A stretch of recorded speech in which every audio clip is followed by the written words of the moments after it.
जावियार मुस्कुराता उसका हाथ थामे उसके साथ नीचे आया तो दादू ने बेसाख्ता दोनों के चेहरे पर मुस्कुराहट देख माशाल्लाह का यार मीर भाई, लेकिन वो लड़की मेरी तरफ देखती ही नहीं। मैंने तो उसे वैलेंटाइन पर फूल भी दिए थे, लेकिन वो सामने से मेरे मुंह पर थप्पड़ मारकर चली गई।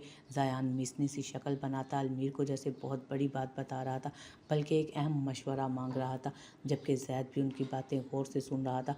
तो बेटा तो अपनी शक्ल भी तो देखना, उस बेचारी का इसमें क्या कसूर। इस शक्ल पर ऐसी हरकतों पर लड़कियां थप्पड़ ही मारती हैं। अलमीर ने पराठा मुंह में डालते हुए कहा तो दादू ने उन दोनों की बातों पर हंसी काबू करते हुए अपनी हंसी को काबू किया था। अस्सलामुअलैकुम, हानम ने आते सलाम किया तो दादू ने मुस्कुराते उसके सर पर हाथ रखा, जबकि अलमीर और जायान तो जावियार को देख रहे थे, जिसके चेहरे पर आज अलग ही खुशी थी, जैसे कोई जंग जीत कर आया। क्या हुआ, पहले कभी हैंडसम मर्द नहीं देखा तुम दोनों ने? जावियार ने उन दोनों की नज़रें खुद पर महसूस करते टोका तो उन दोनों ने एक दूसरे को देखा। नहीं, मैं तो अपनी शक्ल रोज़ देखता हूँ, बाकी जायान भी देखता रहता है अक्सर मेरी शक्ल। क्यों जायान? अलमीर संजीदा सा जायान को देखते बोला तो उसने मुंह बनाया। उसके दोनों भाई खुद को कुछ ज़्यादा ही हैंडसम समझते थे, जबकि उसे तो शायद कचरे के डब्बे से उठाया गया था। हेलो प्रीति हानम, कैसी हो? अलमीर ने मुस्कुरा कर कहा, मुंह में निवाला डालते हुए, जबकि जावियार ने माथे पर बल डाला। वो उसे सीधा सीधा भाभी भी तो कह सकता था, जबकि अलमीर जावियार के तासुरात देख तंजिया मुस्कुरा। मैं ठीक हूँ मीर भाई, आप कैसे हैं? वो दांत निकालते मुस्कुराई तो अलमीर ने मुस्कुराहट दबाते सर हिलाया। मीर भाई, मेरी प्रॉब्लम सॉल्व कर दें। यार मैं क्या करूँ, मैंने सुना है आप यूनिवर्सिटी के टाइम में काफ़ी फेमस थे, इसलिए आपसे टिप्स ले रहा हूँ, वरना जावियार भाई तो हमेशा अंगारे चबाते देखा है इनको मैंने। इनसे तो लड़कियाँ क्या लड़के भी दूर भागते होंगे, मुझे कौन देगा टिप्स फिर? जायान ने मिस्कीनियत से कहा तो जावियार जूस पीते पीते धचका लगा गया खुद को। वो जायान को घूर कर देखने लगा, जो थूक निकलता ज़बरदस्ती चेहरे पर मुस्कुराहट सजा गया, जबकि अलमीर और हानम दिल खोल कर हंस रहे थे। अरे तुम्हारे भाई तो बड़ी डेंगियाँ मारते थे कि लड़कियाँ मरती हैं इन पर, जिस तरह ये बताते हैं मुझे तो लगता है आधे शहर की लड़कियों ने तो हमारी शादी पर खुदकुशी कर ली होगी। हानम मुंह में निवाला रखते बोली तो अलमीर ने हैरत से जावियार को देखा, जबकि जावियार ने खौफनाक नज़रों से उसे देखा, जो हमेशा उसके घर वालों के सामने शेरनी बन जाती थी। जायान भैया, मुझसे टिप्स ले लें, ऐसे तो मेरे स्कूल में भी कई लड़कियां मुझ पर फिदा हैं। उन सब की बड़ी बातें गौर से सुनता जैद भी अब बीच में कूदा तो सबने हैरत से उस 4 फुट के बच्चे को देखा, जबकि हानम तो आंखें छोटी किए उसे घूर रही थी। आपको पता है मेरा फर्स्ट अफेयर शिजा थी, जो 1 क्लास में बनी थी, तब तो उसके 2 दांत भी नहीं थे आगे के, वो वैसे ही बड़ी क्यूट थी। इसने उसने मेरे लिए एक लव लेटर लिखा था, जायान को जैद बता रहा था, जबकि सब कान खड़े उसकी बातें सुन रहे थे। जावियार ने हानम को आंखों ही आंखों में इशारा किया कि देखो अपने भाई को, तुम मुझे ताने मारती हो लड़कियों के और तुम्हारा भाई 1 क्लास से गर्लफ्रेंड्स रखता है। लव लेटर, उस पर लिखा क्या था? जायान ने हैरत से पूछा तो वो आंखें बंद किए सरस बात में हिला गया। उसमें लिखा था, हैंडसम जैद, मैं शिजा तुम्हें बहुत लाइक करती हूँ और बड़े होकर तुमसे शादी करूँगी। जैद की बात पर हानम ने उसे घूरा, लेकिन उसके आगे के दांत नहीं थे तो मैंने उसको कोई ख़ास रिस्पॉन्स नहीं दिया। जैद बोला तो जायान को शर्म से आई, वो बच्चा होकर उससे आगे था। जैद के बच्चे, तुम मेरी नाक के नीचे ऐसे कैसे गुल खिला रहे हो? हानम ने गुस्से से कहा तो अलमीर ने अपनी हंसी दांतों तले दबाकर रोकी। अब लड़कियां मुझ पर मरती हैं तो मैं क्या कर सकता हूँ, अब है ही तुम्हारा भाई इतना हैंडसम। जैद कंधे उचकाते बोला तो हानम ने एक आईब्रा उठाते उसे घूरा। तुम्हें अगर मैंने अब बोर्डिंग शिफ्ट ना किया तो मेरा नाम बदल देना मिस्टर हैंडसम भाई। हानम दांत पीस कर बोली तो जावियार ने होंठों पर मुट्ठी जमाते हंसी को रोका, जबकि जैद का तो मुंह बन गया था इस बात पर। फिक्र मत करो, मैं हूं ना, ये जल्लाद बहन तुम्हारा कुछ नहीं बिगाड़ सकती। जावियार ने जैद को कंधे पर हाथ रखते कहा तो हानम ने हैरत से घूर कर उसे देखा। आपने मुझे जल्लाद कहा? आप खुद जल्लाद हैं, बल्कि जिन है। आपको पता है दादू इन्होंने मेरे साथ क्या किया? वो उसके जल्लाद कहने पर कुलस कर रह गए, इसलिए गुस्से में दादू को देखते बोली, जबकि जावियार का तो हलक में निवाला फंसा था। उसे बुरी तरह फंदा लगा तो अलमीर ने अपने होंठ दबाते अपनी हंसी को रोका। शट अप, क्या बकवास कर रही हो, मैंने कुछ भी नहीं किया। जावियार झुंझला कर बोला तो हानम ने वहीं से बैठे बैठे उसे घूरा। कल ये इतना लेट आने की वजह से मैं भूखी प्यासी बैठी रही, लेकिन इनको मेरी कोई फिक्र ही नहीं। वो उनके कंधे से सर टिकाती मसनूई रोने की आवाज़ें निकालते बोली तो जावियार ने दांत भींचते उस आफत को जो देखा। तू खोते, मेरी बहू को तूने इतनी देर भूखा रखा तूने? दादू ने ज़रा गुस्से से कहा तो ज़ावियार ने हानम को खा जाने वाली नज़रों से देखा। दादू, आप इससे पूछें कि मैं लेट क्यों आया था, ये भी तफसील से बताएगी। ज़ावियार ने चबा चबा कर कहा तो हानम का चेहरा दादू, आप इससे पूछें कि मैं लेट क्यों आया था, ये भी तफसील से बताएगी। ज़ावियार ने चबा चबा कर कहा तो हानम का चेहरा सूख पड़ा। जबकि ज़ायान और अलमीर तो तमाशाई बने ज़ावियार की क्लास लगते देख रहे थे। ऐसे नज़ारे पहले कहाँ हुआ करते थे। दादू, आप इनसे पूछें, कल इन्होंने मुझ पर इतना गुस्सा किया, एक तो खुद लेटा है, ऊपर से खारा गुस्सा भी मुझ बेचारी पर निकाला। वो मजीद रूहानसी होती बोली तो ज़ावियार ने नफ़ी में सर हिलाया। तेरे हाथ पैर तोड़कर हमेशा के लिए इस घर में बिठा दूंगी अगर तूने आइंदा मेरी बच्ची को इंतज़ार करवाया, समझा तू। दादू ने उसे डांटते हुए कहा तो हानम ने मुस्कुराकर ज़ावियार को देखा जो ज्वालामुखी बना उसे अपने अंदर निकलने को तैयार बैठा था। लेकिन अचानक हानम की मुस्कुराहट फीकी पड़ी जब वो अपने तासुरात एकदम बदलते मुस्कुराया। गहरी शातराना मुस्कुराहट। फिक्र ना करें दादू, अब मैं इसे कभी इंतज़ार नहीं कराऊंगा, बल्कि मैं ऑफिस से भी जल्दी आऊँगा और आपकी इस बहू को पूरा टाइम दूंगा। ज़ावियार ने दांत पीसकर हानम को मुस्कुराकर देखते हुए कहा तो हानम को अपने इर्द गिर्द खतरे की घंटियाँ सुनाई दी। अचानक ज़ावियार के थोड़ी देर पहले कहे गए लफ्ज़ों को अपने कानों में सुनाई देने पर वो रोंगटे खड़े कर गई अपने। दादू से अगर तुमने कुछ भी कहा ना तो तुम्हें बताऊंगा कि असल ज़ावियार सिकंदर क्या चीज़ है। ये बात जहन में रखना। हर रात आना तुम्हें उसी कमरे में है मेरे पास। हानम ने अचानक चेहरे पर मिस्कीनियत सजाई और उसे देखा जो अभी भी मुस्कुराता उसी को देख रहा था। बल्कि मैं तो सोच रहा हूँ यारम से बात करके ऑफिस उसके हवाले करते, आपकी बहू को हनीमून पर ले जाता हूँ, क्या कहती हैं आप। वो मखसूस मुस्कुराहट चेहरे पर सजाते बोला तो हानम ने आंखें फाड़े उसे देखा। वो अभी कुछ कहती कि दादू की बात पर रुकी। हाँ, ये की ना तूने सिकंदरों वाली बात, चल शाबाश, मेरी बहू को हनीमून पर लेकर जा और उसे पूरा टाइम दे। दादू ने मुस्कुराते हुए कहा तो ज़ावियार मायनी खेजी से मुस्कुराता। जूस का गिलास होंठों से लगा गया। जबकि हानम जो उसे सबके सामने फंसा दे खुद शेर बनना चाह रही थी, अब सारी टोपी खुद पर महसूस करती शर्म से कहीं मुंह भी नहीं छुपा सकी थी। क्या हुआ बेटा हानम, सही से नाश्ता क्यों नहीं कर रही। दादू ने उसे यूं ही बैठे देख टोका तो ज़ावियार ने बगौर उसका चेहरा देखा और अपनी मुस्कुराहट को दबाया। नहीं दादू, पेट भर गया है मेरा, वो नर्म लहजे में बोली तो दादू ने ज़बरदस्ती उसके होंठों से जूस का गिलास लगाया। लेकिन हानम की नज़रें तो उसी पर टिकी थीं। उस शख्स के गुस्से भरे रूप से उसे डर नहीं लगता था, लेकिन उस अजीब अंदाज से उसे वाकई खौफ आने लगा था। वो अच्छी तरह जान गई थी दिन भर भले वो शेरनी बन सकती थी, लेकिन जब ज़ावियार अपनी पर आता था तो उससे बड़ा शेर फिर वाकई कोई नहीं था। फिर चाहे वो उसका जल्लादी गुस्सा हो या फिर जनूनी प्यार। मैंने कहा था ना मैं ले जाऊंगा तुम्हें, देखो मैं आ गया, लेकिन अब मैं तुम्हें क्या सज़ा दूं। ऐसा करता हूँ, पहले तुम्हारे जिस्म से एक बार फिर लुत्फ़ ले लेता हूँ, फिर तुम्हारे जिस्म पर पेट्रोल छिड़क कर आग लगा लूँगा। कैसा है, अब भागने की सज़ा तो तुम्हें मिलेगी ना। तुम्हें पता है ना शहरोज़ गाजी माफ़ नहीं करता। उसके भयानक अल्फाज उसके कानों में गूंजे थे।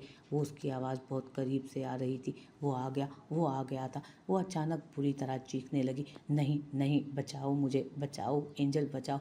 वो बुरी तरह चीखने लगी, लेकिन आंखों से पर्दे उठने का नाम नहीं ले रहे थे। सना बेगम उसके बराबर लेटी थी। उसे इस तरह चीखते देख वो फ़ौरन से उठ बैठी और लाइट्स ऑन की। जबकि बराबर में लेटी रोहा आंखों से आंसू छुपाती इधर उधर चेहरा मारते चीख रही थी, नहीं रोहा बेटा, उठो रोहा। वो उसको बुरी तरह झंझोड़ने लगी जब अचानक दरवाज़ा खोलते यारम और अरीशा भी है। शायद उसके बुरी तरह चीखने की आवाज़ उनके कानों में भी जा पड़ी थी। सना बेगम ने उसके कंधे थामते उसे झंझोड़ा तो वो आंखें खोल गई। अचानक आवाज़ हलक में जा फंसी। वो अचानक सबको अजनबी नज़रों से देखने लगी, फिर चारों तरफ देखने लगी, लेकिन वो जो हमेशा होता था वो चेहरा भी नज़र नहीं आया। यारम हैरत से उसे देखने लगा, जबकि अरीशा खुद दरवाजे पर खड़ी संजीदा नज़रों से उसे देख रही थी। सना बेगम ने रोहा को सीने में भींचा और आंसू बहाने लगी, जबकि यारम खामोश माथे पर बल डाले खड़ा था। चारों तरफ एहतियातन उसने नज़र डाली, लेकिन वो अच्छी तरह जानता था सुल्तान विला में कोई नहीं आ सकता जिसकी सिक्योरिटी बेहद सख्त थी। अम्मी, वो आ जाएगा, मैं क्या करूं, मैं कहाँ छुपूं अम्मी, वो रोते हुए बोली तो सना बेगम नफ़ी में सर हिलाने लगी। जबकि यारम ने सबसे मुठियां भींचे उसे देखा। अम्मी, एंजल कहाँ है, वो कहाँ है, वो बहुत स्ट्रोंग है, वो मार देगा उसे। अम्मी, एंजल क्या। वो आंसू बहाती ही ज़ियानी अंदाज में चीखने लगी, जबकि उसे एंजल कहने पर अरीशा के माथे पर बल पड़े। क्या वो उसके भाई को पुकार रही थी। वो बेकाबू हो रही थी बुरी तरह से कि सना बेगम के हिसार में मचल रही थी, चीख रही थी। यारम ने परेशानी से उसका बाजू झिंझोड़ा तो वो हड़बड़ाकर उसे देखने लगी। उसका वजूद गोया जाग उठा था। होश में आओ, कोई नहीं है यहाँ पर, यारम ने गुस्से से तेज़ आवाज़ में कहा तो वो यकटुक उसे देखने लगी।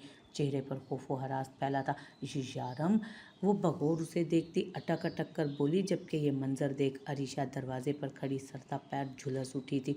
वो एंजल नहीं है। वो उसे भगोर देखती अटक अटक कर बोली, जबकि ये मंजर अरीशा दरवाजे पर देखती सरता पैर कुलस उठी थी। वो एंजल नहीं है। वो उसे देखकर खौफ से कांपते हुए बोली। दिमाग पर सिर्फ एक बात छाई थी कि उसे सयाम राना के अलावा कोई नहीं बचा सकता। दिलो दिमाग डर से झुनझुना रहा था। वो नहीं था तो तहफ़्फ़ुज़ का एहसास भी रूहा से जैसे छिन गया था। उसे समझ नहीं आ रहा था वो कहाँ है। वो जब भी उस बुरे ख्वाब से होश में आती तो वो हमेशा उसके पास होता था। कहाँ गया था वो? यारम ने उसे गौर से देखा। उसके चेहरे पर सख्ती और सर्द मोरी देख रूहा के हलक से अब दूसरा लफ्ज़ नहीं निकल रहा था। वो पहले ही डर के घेरे में थी।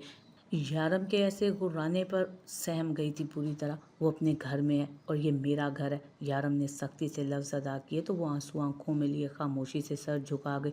सना बेगम ने उसका डरा सहमा चेहरा देखा तो यारम को देख नफ़ी में सर हिलाया तो वो खामोशी से जब्त करता उससे दूर हुआ। एंजल नहीं है, डर लग रहा है, वो हल्की आवाज़ में मिनमिनाते बोली, जबकि सब उसे देख रहे थे। तुम यहाँ सेफ हो, कोई नहीं आएगा यहाँ। तुम यहाँ पर सेफ हो, कोई नहीं आएगा यहाँ। यारम सर्द मोरी से बोला तो रूहा खामोशी से सना बेगम के सीने पर सर रखती आंखें बंद कर गई। तो सना बेगम ने एहतियात से उसे बिस्तर पर लिटाया, जबकि अरीशा खामोश खड़ी आंखों में अंगारे लिए उसी को देख रही थी। यारम ने पीछे मुड़ते उसे देखा जो स्पाट तासुरात लिए रूहा को देख रही थी, गोया हाथ में कोई चीज़ और उसे जान से मार डाले। यारम ने गर्दन मोड़ते एक नज़र रूहा को देखा और फिर अरीशा की तरफ बढ़ गया। बेहतरी इसी में थी कि वो अरीशा को यहाँ से ले जाए, वरना उस लड़की का कोई भरोसा नहीं था। अनी, आप भी आराम करें, यारम उन्हें कहता अरीशा का हाथ थामते वहाँ से चला गया और दरवाज़ा बंद कर दिया। सना बेगम ने एक नज़र दरवाजे को देखा और फिर दूसरी नज़र रूहा को। उनकी बेटी ने वाकई हीरा गंवा दिया था। कमरे में आते यारम ने उसका हाथ छोड़ा जो खामोशी से उसके साथ आ गई थी। यहाँ आते यारम ने उसे देखा जो खामोशी से बिस्तर की तरफ बढ़ गई। वो समझ सकता था कि अरीशा के लिए कितना मुश्किल हो रहा होगा रूहा को यहाँ बर्दाश्त करना, लेकिन वो रूहा से दस्तबरदार नहीं हो सकता था।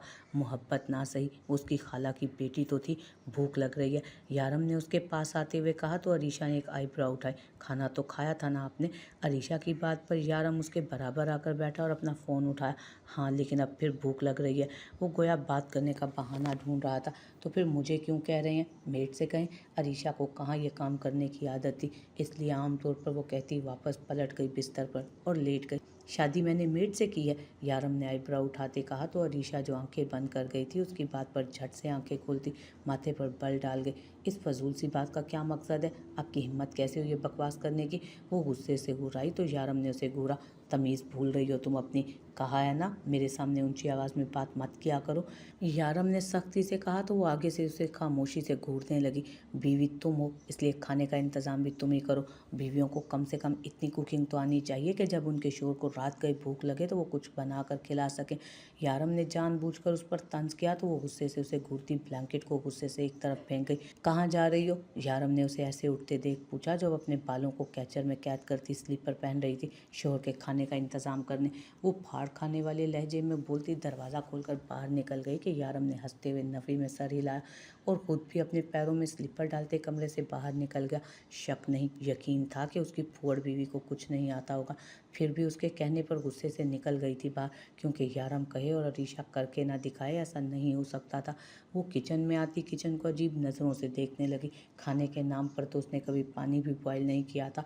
मोबाइल भी और छोड़ आई थी, मोबाइल भी ऊपर छोड़ आई थी। अब क्या करेगी? वो वहाँ खड़ी सोचने लगी। फिर फ्रिज की तरफ बढ़ी। फ्रिज खोलते अंदर झांका जहाँ फ्रूट्स रखे थे, वेजिटेबल्स भी रखी थी और मीट भी रखा था, लेकिन कच्चा। वो उसका क्या करती? गुस्से से फ्रिज को बंद किया तो यारम को दरवाजे के पीछे खामोशी से खड़ा देख वो डर कर एक कदम दूर हुई, लेकिन फिर अजली गुस्सा आवाज आया तो चेहरा मोड़ती बिला वजह किचन को खंगालने लगी। यारम ने मुस्कुराहट दबाते उसे देखा जो पता नहीं क्यों बर्तनों का शोर कर रही थी। क्या खाएंगे आखिर आप? वो गुस्से से मुंह पीछे करते हुए बोली, जो एक हाथ सीने पर बांधे दूसरा होंठों पर जमाए। महवियत से उसी को देख रहा था जिसकी सोई हुई सुनहरी आंखें नींद के खुमार में डूबी हुई थी और सरापा ब्लैक कलर की शर्ट और ट्राउजर में था जो वो रात को सोते वक्त पहनती थी। सुनहरी बाल उस वक्त मोड़कर जूड़े में कैद कर रखे थे, जिसकी लटें उसकी सुराहीदार गर्दन को छूकर मजीद हसीन बना रही थी उसे। अरीशा ने उसे खुद को ऐसे खामोशी से तख्ते पा माथे के बल ढीले किए और एक आईब्रो उठाई। मैंने पूछा, क्या खाना पसंद करेंगे आप? अरीशा ने संजीदगी से दोबारा अपना सवाल दोहराया तो वो होश में आते हल्का सा मुस्कुराया। तुम्हारी गर्दन बहुत दिलकश है। उसकी खूबसूरत गर्दन को देख गोया खाने की फरमाइश की गई थी कि अरीशा ने संजीदगी से उसे घूर कर उसकी बात पर खूबसूरत चेहरे पर लाली बखेरी अपने कि उसके गुलाब से निखरे चेहरे को देख यारम मबहूत हुआ। कुछ खाने में क्या खाना है? खाने में क्या खाना है वो पूछा है। वो फौरन से चेहरा फेरती चोरी छुपे दिल के मकाम पर हाथ रख गई। शर्माना तो उसे आता नहीं था, लेकिन उस शख्स की नज़रों से ही दिल की धड़कनें जो रफ्तार पकड़ती थीं वो उससे खाइफ होकर रह जाती थी और फिर चेहरे पर गुलाबीपन छा जाता कि दूसरे को उसकी फितरी शर्म का बखूबी एहसास दिला जाता। वो कितनी भी बोल्ड सही, लेकिन यारम की नज़रें, उसके अल्फाज उसके जिस्म में सनसनी दौड़ा जाया करते। यारम कदम उठाते उसके करीब आया और उसके बालों को कैचर से आज़ाद किया। मैं बना लेता हूँ कुछ, लेकिन इस गर्दन को ज़रा ढक कर रखो। मैं इतना शरीफ नहीं हूँ जितना नज़र आता हूँ। वो उसके कान के करीब झुकते बोला तो अरीशा उसके हिसार में तेज़ी से पलटती उसके सीने पर हाथ रखकर थोड़ा दूर कर गई उसे। वो जानबूझकर उसके लफ्ज़ों का असर ज़ाहिर करने मसनूई गुस्सा चेहरे पर सजा गई। जब खुद बना सकते हैं तो मुझे क्यों डिस्टर्ब किया? अच्छा भला सो रही थी, वो मसनूई रूप से बोली तो यारम ने उसकी कलाई थामते उसे शेल्फ के पास कुर्सी घसीट कर वहाँ बिठाया। मुझे पता है मेरी मॉडल बीवी को कुछ नहीं आता, बनाना मुझे खुद ही पड़ेगा, लेकिन अकेले कुकिंग करना मुझे पसंद नहीं, इसलिए जब तक मैं कुछ बना नहीं लेता तुम यहीं बैठी रहो। यारम ने उसके करीब झुकते बालों को उसके कान के पीछे करते कहा तो वो मुंह बना गई।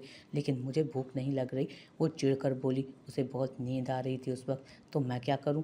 यारम फ्रिज से सब्जियां निकालता उन्हें धोते हुए बोला तो अरीशा के माथे के बल गहरे हुए। तो मुझे बिठाकर आप क्या करेंगे यहाँ? जाने दे, मुझे सोना है मुझे, वो आंखें बंद करते हुए बोली तो यारम ने गर्दन मोड़ते उसे देखा जो यहीं बैठे सोने की तैयारी में थी। खबरदार अगर तुम यहाँ सोई तो, वो अपनी भारी रूपदार आवाज़ में बोला।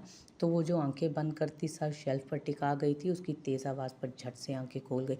बातें करो मुझसे, बोर मत करो मुझे, वो सब्जियों को काटता हुआ बोला तो अरीशा ने गुस्से और रूहानी तासुरात लिए उसे देखा। ऐसा लग रहा था वो स्कूल में बैठी है और सर पर टीचर खड़ा है। मैं क्या बातें करूं? अगर आपका हाथ कट गया तो, वो उसे तेज़ तेज़ सब्जियां काटते देखते हुए बोली तो यारम मुस्कुराया। यारम हर चीज़ में परफेक्ट है, तुम्हारी तरह नहीं हूँ जिसे कुकिंग नहीं आती फिर भी बर्तनों से खेलने लग जाऊँ। यारम ने उसे अच्छा खासा ताना दिया था। अरीशा तो सुलग ही उठी। या बार बार क्या ताने दे रहे हैं मुझे? हाँ, नहीं आता मुझे खाना बनाना, क्योंकि मेरे घर में शेफ़ मौजूद है और मुझे और भी हज़ार काम होते थे, फारिग नहीं होती थी मैं जो खाना बनाना सीखती। वो गुस्से से चिढ़कर बोली। एक तो उसे नींद से यहाँ उठा कर लाया था और अब उसे ताने भी दे रहा था। यारम ने मुस्कुराते हुए उसको घूरा था। शेफ़ तो मेरे घर पर भी मौजूद है और मुझे तुमसे ज़्यादा ज़रूरी काम होते हैं दिन में, लेकिन फिर भी मैं अपने फारिग वक्त में कुकिंग करता हूँ, यारम उसे जताते हुए बोला और दोबारा अपने काम में मशगूल हुआ। तो अरीशा को चुप लगी, वो उसे घूर कर रह गई। दिल किया था अभी कि अभी खाना बनाने में जुट जाए ताकि अपने शोर का ये गम भी दूर कर सके। ये ताना उसे हरगिज़ बर्दाश्त नहीं था। सीख लूँगी मैं, इसमें कौन सी बड़ी बात है, वो इतराते हुए बोली तो यारम ने उसे दाद देती निगाहों से देखा। आखिरी बार किचन में कब आई थी तुम? यारम ने आंखें छोटी किए उसे घूरा जो उसके सवाल पर गड़बड़ा गई थी।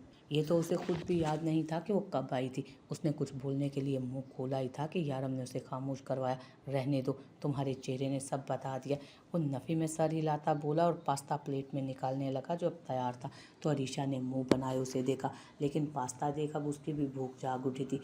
यारम उसके साथ आकर बैठा और पहला निवाला मुंह में डाला, जबकि झूठे मुंह भी उससे नहीं पूछा जो इतनी देर से अपनी नींद हराम किए उसके साथ बैठी थी। अरीशा ने हैरत से उस अकड़ू इंसान को देखा था जो मज़े से पास्ता खा रहा था। मुझे भी दें, इतनी देर से मुझे यहाँ बिठा कर रखा है और अब खाने को भी नहीं पूछा, शर्म नहीं आ रही आपको? वो उसके हाथ से फोक छीनती पूरी प्लेट अपनी तरफ खिसकाते हुए बोली तो यारम ने घूर कर उसे देखा। तुम्हें तो भूख नहीं थी? वो आंखें छोटी किए उसे खाते देख बोला जो मज़े से मुंह में निवाला रख रही थी। हाँ तो अब लग गई ना। वो उसे मुस्कुराती आंखों से देखती, फिर से मुंह में निवाला डालने लगी। जब वही निवाला यारम ने उसका हाथ पकड़ते रोका और अपने मुंह में डाला। अरीशा खाते खाते मुस्कुराई और फिर एक निवाला खुद खाती तो दूसरा अपने हाथ से उसे खिलाती। यारम मुस्कुराता उसे देख रहा था। जिंदगी वाकई अचानक हसीन लगने लगी थी, क्योंकि हमसफ़र जब इतना हसीन हो, मोहब्बत करने वाला और आपकी कदर करने वाला, तो ज़िंदगी खुद ब खुद हसीन हो जाती है।